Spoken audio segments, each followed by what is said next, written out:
वनहनु अला ज़ालिका लमिन शाहिदीन व शाकिरीन वल्हम्दुलिल्लाहि रब्बिल आलमीन। आइए हजरात, सबसे पहले हम और आप मिलकर जी लगाकर बाबा से बुलंद अपने और सारी कायनात के मरकज़ अक़ीदत खेश रूए ख़ुबा अल्लाह तबारक व ताला की हम्दो सना के बाद नबी अकरम रसूल मोहतशम शफ़ी उमम साहिब अलम नशराह मासूम आमना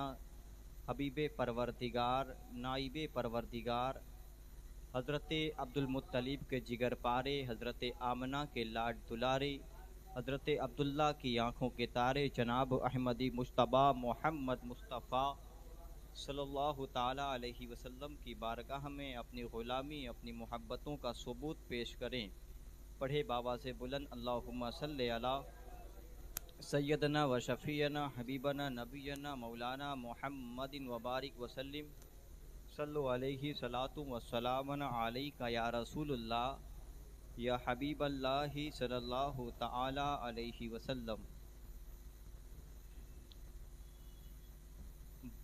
गौसे आज़म बमनी बेसरो सामा मददी क़िबले दी मददी काबई ईमा मददी बग़िरदाबे बला उफ्तादा कश्ती ज़ईफ़ाने शिकस्तरा तुपश्ती बहक़ ख़ाजई उस्मान हारूनी मदद कुन या मुईनुद्दीन चिश्ती मदद कुन या मुईनुद्दीन चिश्ती मदद कुन या मुईनुद्दीन चिश्ती। या रसूल अल्लाह, ये नास ये अंदाज़ हमारे नहीं होते, ये नास ये अंदाज़ हमारे नहीं होते, झोली में अगर टुकड़े तुम्हारे नहीं होते, मिलती न हमें भीख हुजूर आपके दर से, मिलती न हमें भीख हुजूर आपके दर से, इस शान से मंगतों के गुजारे नहीं होते,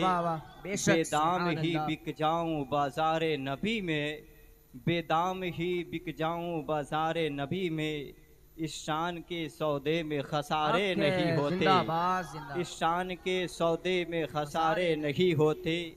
इस शान के सौदे में खसारे नहीं होते, जब तक के मदीने से इशारे नहीं होते, रोशन मेरी किस्मत के सितारे नहीं होते, रोशन मेरी किस्मत के सितारे नहीं होते। हज़रात मोहतरम, अभी मैंने जिस आयत करीमा की तिलावत करने का शर्फ हासिल किया, इस आयत करीमा से पता ये चलता है कि आज की तकरीर में बयान दो मौजू पर होगी। एक पहला मौजू ये होगा कि अल्लाह के वलियों को ना कोई खौफ है ना कोई गम, और जो बदअक़ीदा आज का खबीस कहता है कि अल्लाह के वसीला लगाकर मांगना, अल्लाह के वलियों से मांगना शिर्क और बिदअत है, तो मैं कुरान पाक की आयत मुबारक ज़िक्र आपके सामने पेश किया। या अय्युहल्लज़ीना आमनू तक़ुल्लाह वब्तगू वजाहिदू वसीला इलल्लाहि वसीला वजाहिदू। तो इस आयत करीमा के भी मैं मफ़हूम आपके सामने पेश करूँगा। सबसे पहले आइए, जिस नीयत से मैं ये साहिब खाना ने महफिल रखा है, सरकार मुईनुद्दीन चिश्ती ख्वाजा गरीब नवाज़ अजमेरी रज़ी अल्लाह ताला अन्हो की बारगाह में चलते हैं कि गरीब नवाज़ कौन है, उनकी वल्दियत का नाम क्या है, उनके गांव का नाम क्या है, उनके बाबा का नाम क्या है, वो किस गांव से आए हुए थे और किस शहर में जाकर अपना गुजारा कर ली है। तो ज़रा देखें, सरकार गरीब नवाज़ तो वो है, तो किसी ने कहा कि ख्वाजा-ए हिंद है वो दरबार है आला तेरा, ख्वाजा-ए हिंद है वो दरबार है आला तेरा, कभी महरूम नहीं है मांगने वाला तेरा। तो मेरे प्यारे आका सल्लल्लाहु ताला अलैहि वसल्लम के प्यारे दीवान हो कि अल्लाह के वलियों को ना कोई खौफ है ना कोई गम। तो हज़रात मोहतरम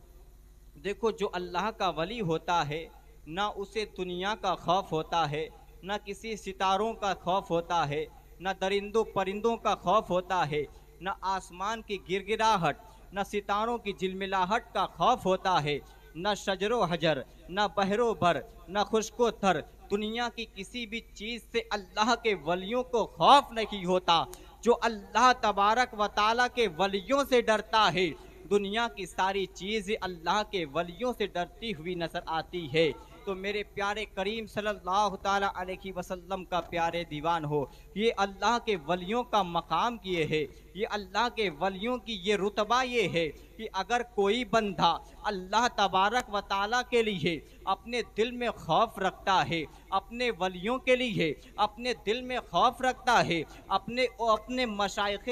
मशाइख के लिए अपने दिल में खौफ रखता है, साबिर पाक कलियरी का अपने दिल में खौफ रखता है, महबूब इलाही का अपने दिल में खौफ रखता है, ख्वाजा बंदा नवाजा का अपने दिल में खौफ रखता है, हुजूर सैयद सलार मसूद गाजी का अपने दिल में खौफ रखता है, हुजूर महबूब इलाही का अपने दिल में खौफ रखता है, हुजूर मखदूम अशरफ समनानी का अपने दिल में जितने भी लोग जितने भी नेक अमाल करने वाले अल्लाह के वलियों के लिए अपने दिल में खौफ रखते हैं तो वो अल्लाह से डरते हैं और सारी दुनिया की चीजें अल्लाह के बंदों से डरती है।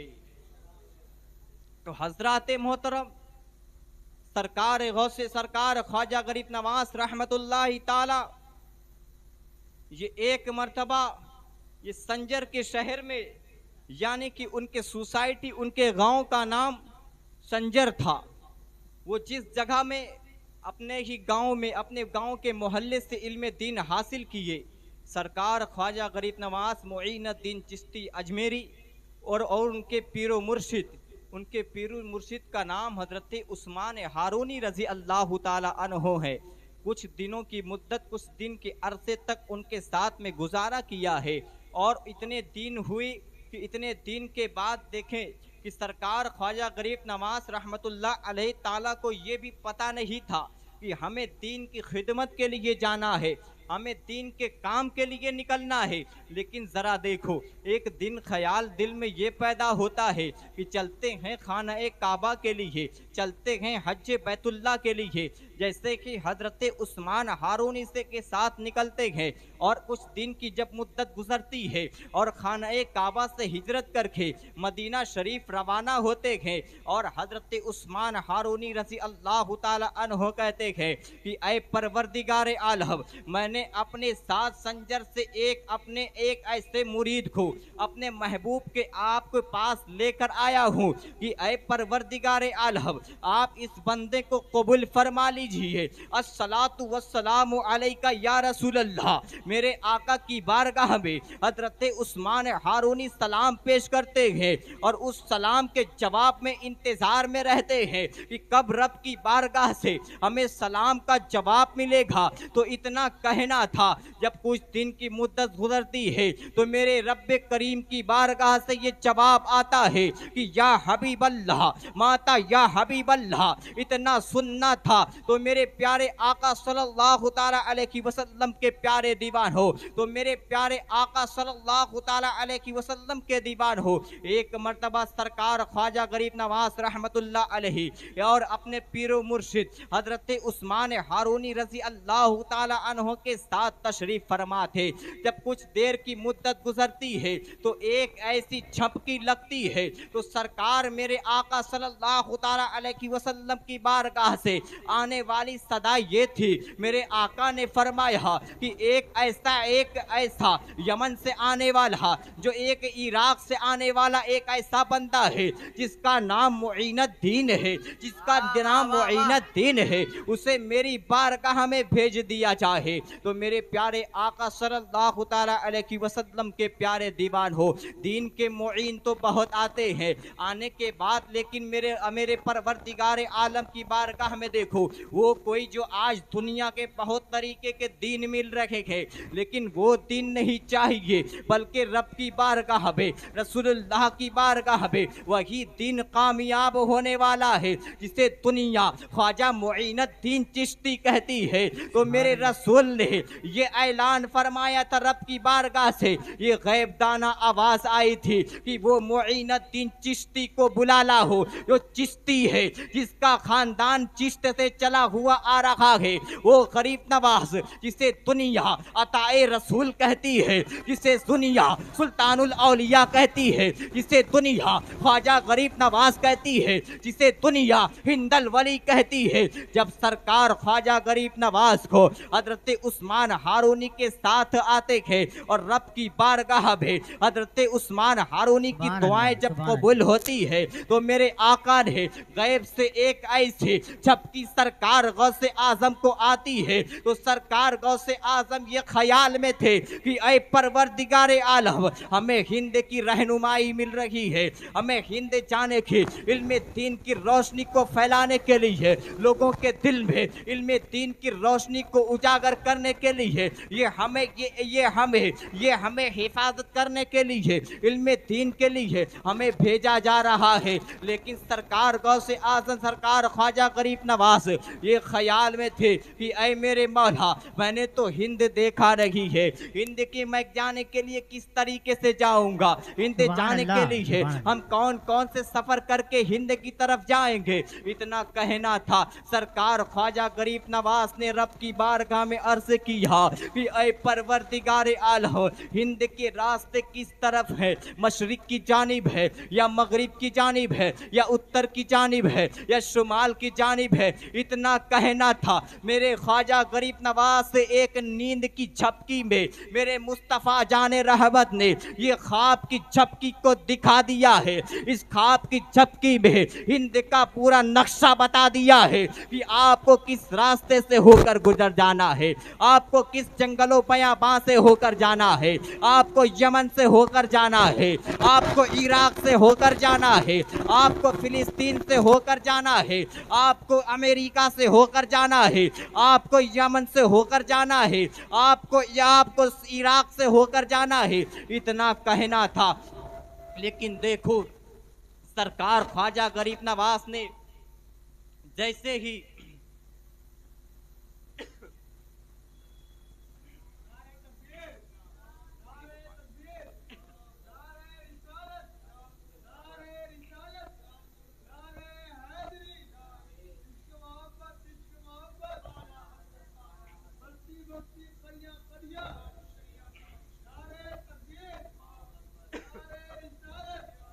माइक सही करो यार, बहुत आवाज खींच रहा है। सरकार ख्वाजा गरीब नवाज रहमतुल्लाह अलैहि ताला को ये नक्शा जो बताया गया था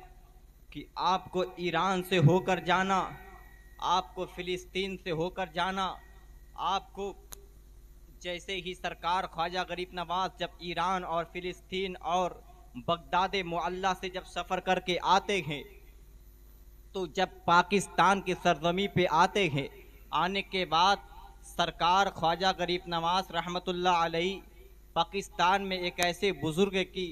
दरगाह है, उनकी दरगाह पर सरकार ख्वाजा गरीब नवाज 40 दिन का चिल्ला करते हैं। 40 दिन की चिल्ला करने के बाद जैसे ही हिंद शरीफ तशरीफ़ लाते हैं, यानी कि हमारा देश भारत हिंदुस्तान जब तशरीफ़ लाते हैं, तो ख्वाजा गरीब नवाज आने के बाद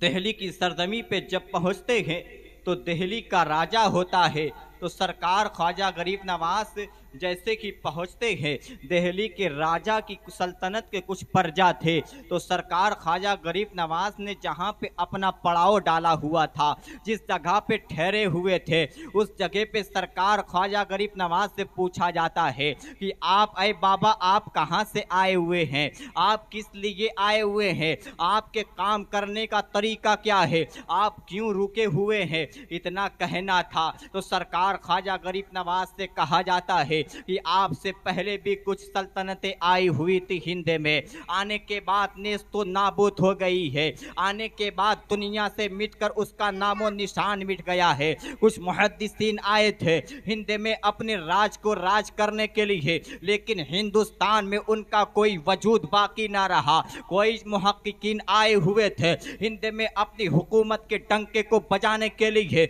लेकिन उनकी हुकूमत का डंका कुछ दिन तक रहा, फिर उनकी हुकूमत का डंका नेस्त तो नाबूद हो गया। इतना कहना था। सरकार ख्वाजा गरीब नवाज से एक राजा वो जो राजा था, राजा के महल से आवाज आती है कि जाओ उस नौजवान को बुला लाओ जो अजमेर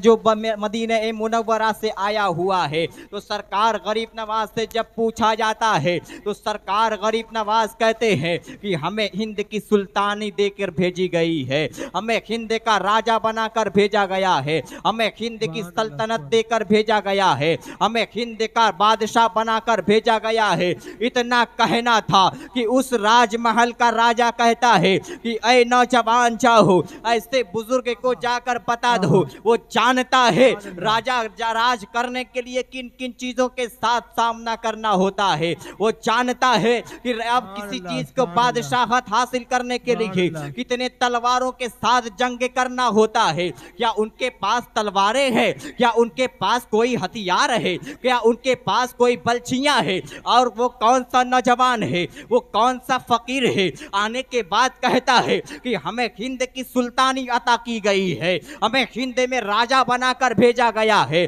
हमें हिंद का शहंशाह बनाकर भेजा गया है। राजा अपने प्रजा से कहता है जाओ उस फकीर को यहाँ से कैद कर ले आओ। इतना कहना था, वरना हमारी सल्तनतें चली जाएगी, वरना हमारी हुकूमतें चली जाएगी। इतना कहना था तो सरकार ख्वाजा गरीब नवाज से कहा जाता है कि चलो तो आपको मेरे राजा ने बुलाया है। इतना कहना था कि क्या आपने कोई जंग, आपके पास कौन सा ऐसा पावर है कि आप आकर खुल्लम खुल्ला ये ऐलान कर रहे हैं कि हमें हिंद की बादशाहत मिली है, हमें हिंद की शहंशाही मिली है, हमें हिंद की सल्तनत मिली है। इतना कहना था तो गरीब नवाज पुकार कर कहते हैं ना हमने तलवारों के बल पर कहा है, ना हमने हथियारों के बल पर कहा है, ना हमने तीर और तलवार के बल पर कहा है कि हमें हिंद की सुल्तानी अता की गई है। लेकिन जरा देखो, कहते तो वो है कि जिन्हें जो किसी ताकत के बल पर आया करते हैं। ना हमें तीर पर नाज है, ना हमें तलवार पर नाज है, ना हमें बलछियों पर नाज है। जिसको तीर पर नाज होती है उसकी हुकूमतें ज्यादा दिन तक नहीं चलती है, जिसको तलवारों पर नाज हुआ करता है उसकी हुकूमतें खत्म हो जाती है, जिसको हथियारों पर नाज होता है उसकी हुकूमतों का कोई वजूद नहीं होता। तो मेरे प्यारे इमाम बरेली के सरजमी से पुकार कर कहते हैं न ताज पर, न तखवा पर, न जुदो इस्तिकामत पर है, हमारा नाज जो कुछ है मोहम्मद मुस्तफा पर है। अल्लाह अकबर, या रसूल अल्लाह, या मोइन, या मोइन, जिंदाबाद, जिंदाबाद, जिंदाबाद, या अली, अल्लाह अकबर, या रसूल अल्लाह। हज़रात मोहतरम, जब दिल्ली के प्रजा सुनते हैं कि ये कौन सा बुजुर्ग है, ना तो कोई ताकत के बल पे आया, ना कोई तलवारें हैं, ना कोई हथियार है,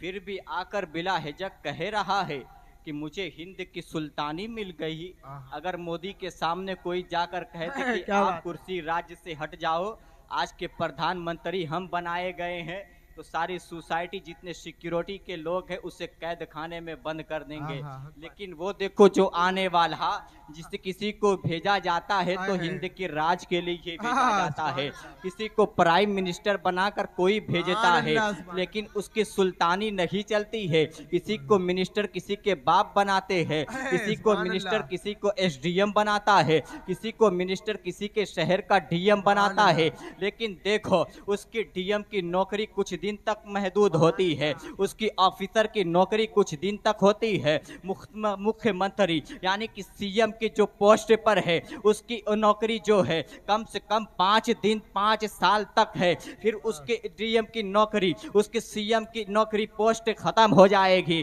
लेकिन मेरे गरीब नवाज को ये नाज है कि किसी को भेजने वाला कोई और नहीं है बल्कि मोहम्मद मुस्तफा है। अगर मोहम्मद मुस्तफा जिसे हिंद में भेज दे उसकी हुकूमतें कभी नहीं खत्म होगी, उसका राज्य कभी नहीं खत्म होगा। तो मेरे प्यारे आका सल्लल्लाहु ताला अलैहि वसल्लम के प्यारे दीवान हो, जब राजा के परजान है गरीब नवाज के गट्ठर को खोला है, उनके झोली को खोला है, उनके गठरियों को खोला है, शायद इनके गठरी में कुछ तलवारें होंगी, शायद इनके गठरी में कुछ बल्छियां होंगी, शायद इनके गठरिया में कुछ हथियारे होंगे, लेकिन गरीब नवाज को ना अपने तलवार पर भरोसा था, ना तीर पर भरोसा था, ना बल्छियों पर भरोसा था, ना आज के सिक्योरिटी पर भरोसा था। गरीब नवाज ने ये कह दिया है, ना हमें तीर पर नाज है, ना हमें तलवारों पर नाज है, हमारा नाज जो कुछ है मोहम्मद मुस्तफा पर है। इतना कहना था। जैसे कि गरीब नवाज की गठरिया खोली जाती है, ना कोई हथियार मिलता है, ना कोई तीर मिलता है, ना कोई तलवार मिलता है। तो जरा देखो जो अल्लाह वाले हुआ करते हैं उन्हें नाज किस चीज पर होता है। सरकार गरीब नवाज को नाज तो अपने मुसल्ले पर था। जैसे कि गोठरी खोली जाती है, उसमें से एक लोटा निकलता है वजू बनाने के लिए, उसमें से एक तस्बीह निकलती है वजू जिक्र करने के लिए, उसमें से एक जो है जहाँ नमाज मिलती है। वो ये तीन चीजें जो हुआ करती थी गरीब नवाज अपने साथ गठरी में लेकर चला करते थे। और हिंद की सरजमी से लेकर ये तीन, मदीने शरीफ से लेकर और हिंद की सरजमी तक, ये तीन चीजें सिर्फ अपने गट्ठर में रखे हुए थे। हुजूर सरकार गरीब नवाज है। और जरा अंदाजा लगाओ, अपने ज़हन को और करीब करो। आज हिंद की सरजमी से आज एक जाने वाला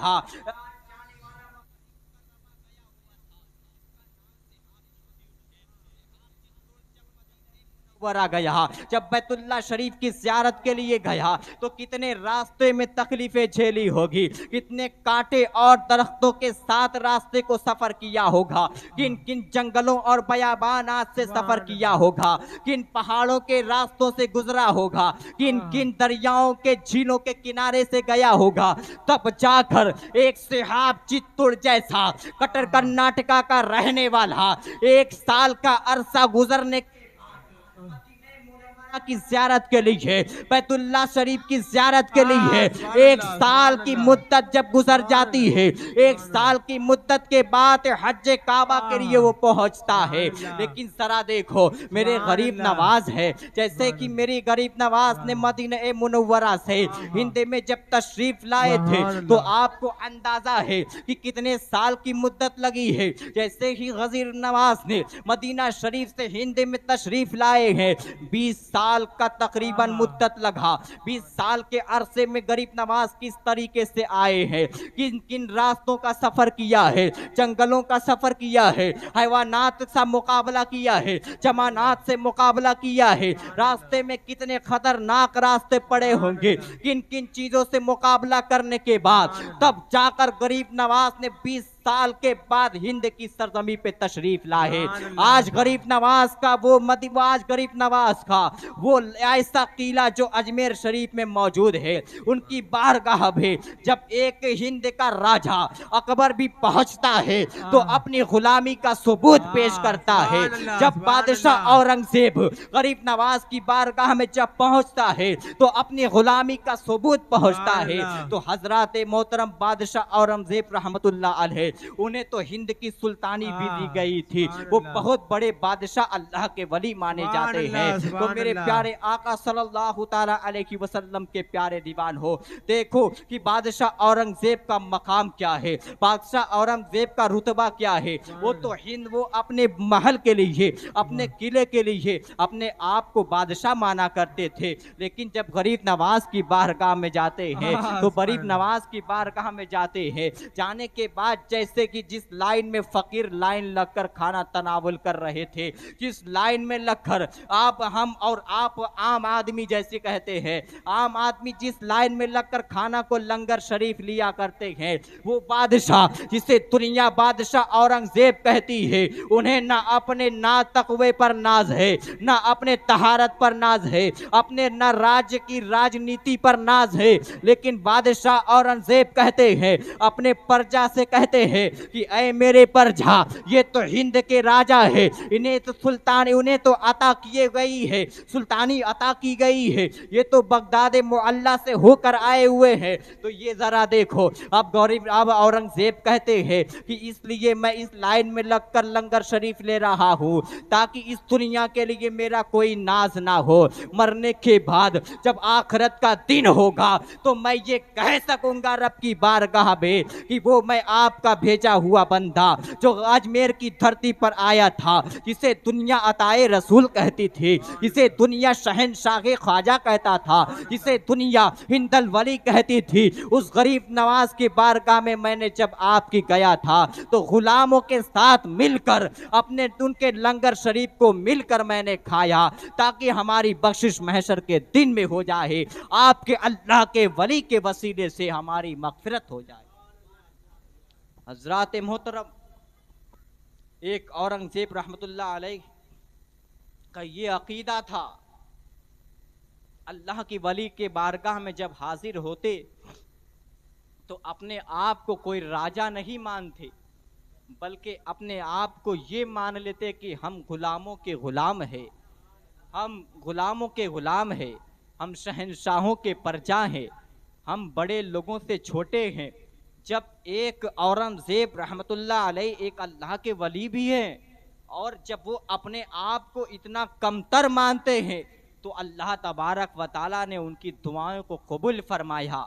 और ज़रा देखो, और बादशाह अकबर जब पहुंचता है, उसकी कोई औलादे नहीं होती है, वो अपनी औलाद की तमन्ना के लिए कभी किसी के दर पर जाता है, कभी किसी के दर पर जाता है, कभी दर बदर फिरता है, कभी कहीं से मारा जाता है, कभी कहीं से मारा जाता है, लेकिन उसकी सुनवाई कहीं पर नहीं होती है। तो मेरे प्यारे आला हजरत इमाम इश्क मोहब्बत सरकार हुज्जतुल इस्लाम की बारगाह से, बरेली शरीफ की धरती से ये आवाज़ आती है कि दुनिया में एक ऐसा मुअल्ला है, अगर मदीना शरीफ के अलावा अगर किसी शहर में अगर दुआएं कबूल होती है तो इमाम इश्क मोहब्बत फरमाते हैं वो कोई और धरती नहीं है बल जिसे दुनिया अजमेर मुअल्ला कहती है। वो अजमेर मुअल्ला के बारगाह में अगर कोई बंदा जाकर अपने दुआओं का इल्तिजा कर ले, अपने दुआओं की मगफिरत कर ले, अपने दुआओं का वसीला गौसे हुज़ूर ख्वाजा गरीब नवाज को लगाकर मांग ले, तो अल्लाह तबारक व तआला अपने गरीब नवाज के सदक़े में उसकी दुआओं को कभी रद्द नहीं फरमाता है, बल्कि उसकी दुआएं बाबे इजाबत से के दरवाजे से टकरा कर रब की बारगाह में काबिल कबूल होती है।